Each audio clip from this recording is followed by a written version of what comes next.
and thank you for joining me on this episode of The Spotlight. I'm getting out of the studio today and taking you to meet someone very, very talented. I can't drive and tell you about them at the same time. Watch this. Did you guys know windmills only move at wind speeds of 14 kilometers per hour, leaving them idle 80% of the time? But all good, Reid's got that covered. She invented a blade design that will have turbines turning to wind speeds as low as 3.5 kilometers per hour. It's 3 important characteristics that allow for it to create lift and turn. She received Canada's Top 20 Under 20 award for her scientific plans, spoke at TEDx Youth, and also started her school's first science fair. I'm here at Port Craig, Mississauga, and joining me in this frame is Reid. Lauren, thank you so much for joining me. Thank you so much for having me. Now, when I look at windmills, I think of taking a Snapchat story or putting it on my Instagram. How did you manage to look at those same windmills and say, I'm going to modify them and make them more efficient? Well, for me, it all kind of stems from curiosity. So when my sister and I were young, my dad used to play a game with us that he called the 10-cent game. So we'd be driving along in our car or walking on the street, and if we saw something that we thought was unusual, we would get 10 cents. We were driving one day and we drove past a wind turbine, and the wind turbine wasn't moving. And it was a windy day. Yeah. So that didn't really make sense to me, and that was worth 10 cents. Yeah. So I was really happy about that. But the curiosity has to continue.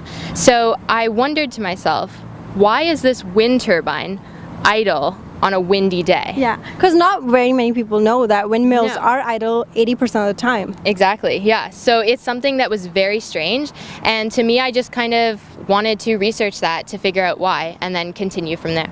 I can imagine that a science project which aims to have an impact at a large scale would be tedious. So tell us a bit about your experience. It's definitely a lot of work. It's a very long and ongoing process. The one thing about science that I really realized over my research is that it's definitely a very iterative process. So when I first saw that wind turbine that wasn't moving, I designed a blade and I tested it, and it didn't work. Yeah. But I kept going. I researched some more, I learned some more, and then I designed another one. It also didn't work. Yeah. So I kept doing that, and in the end I probably had around 20 blades sitting in my garage. And the last 3 or 4 seemed to work well. Windmills kind of have a bad reputation when it comes to Ontario, because in Ontario, electricity is already so expensive compared to all of North America, and then putting up windmills adds on to the cost. And windmills also are a danger to birds and bats, and they kind of ruin landscapes, don't you think? So with your design, with your new design, are you going to address these issues? Well, Canada is actually said to be in one of the best positions for transferring to renewable energies in the next 20 to 50 years. So that's something that's really exciting. And wind turbines might be more expensive to put up initially, but they are so economic that even if you pay a little bit more to put them up, the payback that you will get from them in the future, even when they're idle 80% of the time, is amazing. So to think that they could be turning almost all of the time, that just makes them even more economic.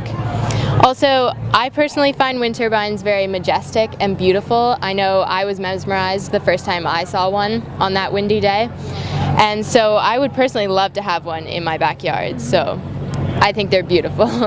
As for the birds and the bats, more birds will actually die from hitting a building in the city than they will from a wind turbine. So that's kind of an argument that's used by people who don't want wind turbines in their backyard, but it's not really based in fact. Oh, look who we have here. Our camera's battery just died. Oh, this microphone isn't working either, but let's just pretend it is, because I couldn't let Lauren go without asking her one last question. Now, Lauren, I was never a big science student, but you started a science fair in your high school.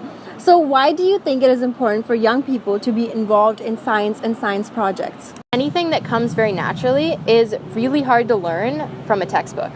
You need to learn it by actually doing it. So if you want to learn how to play soccer, you don't read a book. You actually get out onto the field and you play soccer. That's true. So the only way to really learn science is by playing in science. Yeah. And that's really when you start to enjoy it. So really when I talk to people, I just tell them to get out there and really start to just get your hands dirty in it. And that's when you really start to have fun. Guys, is the battery charged already? It's getting dark. Well, the camera is back and alive again. I hope you guys enjoyed this episode with Lauren Reid. If you guys have ever thought of a cool scientific idea that can potentially change our lives in the future, do let us know in the comments below. Till next time, I'm Aisha Sharmin. Go get your spotlight. Oh, and don't forget to subscribe. #1 multicultural channel. This is TAG TV.